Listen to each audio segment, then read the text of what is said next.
আজি আমাৰ PMC পলাশবাৰী আঞ্চলিক উচ্চ মাধ্যমিক বিদ্যালয়ৰ নতুন ভৱন এটা নিৰ্মাণৰ আধাৰশিলা স্থাপন কৰা হৈছে।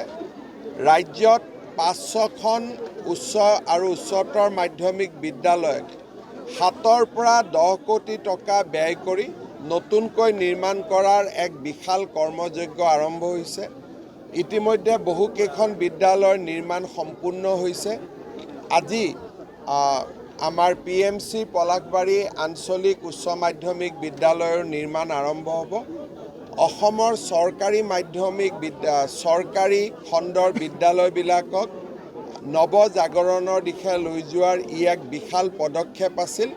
মই সকলো ৰাইজক, বিশেষকৈ প্ৰাক্তন ছাত্ৰ-ছাত্ৰী, শিক্ষক-শিক্ষয়িত্ৰী, বৰ্তমানৰ ছাত্ৰ-ছাত্ৰী, শিক্ষক-শিক্ষয়িত্ৰী সকলোকে অভিনন্দন জনাইছোঁ। যিটো কণ্ট্ৰেক্ট বা ঠিকা বুলি কয় তাক ইতিমধ্যে আবণ্টন কৰা হৈছে আৰু মই ভাবোঁ যে অহা 2 মাহৰ ভিতৰত তীব্ৰ গতিত কাম আৰম্ভ হ'ব আৰু 2 বছৰৰ ভিতৰত ই সম্পূৰ্ণ হৈ উঠিব। চাওক, এইটো ৰিং ৰোডটো হৈ যোৱাৰ পিছত এয়াৰপৰ্টলৈকেও ৰিং ৰোডলৈকে এটা এলিভেটেড কৰিডৰ হ'ব। যেনেকৈ নাৰেংগী কৰোৱাৰ দলং ইয়াৰ লগত সন্নিৱিষ্ট হৈ আছে। ইয়াৰ পিছত নগাঁও, মৰিগাঁও আৰু দৰঙৰো দলং হ'ব। আগলৈকে গৈ মাজুলী কমলাবাৰীৰ দলং।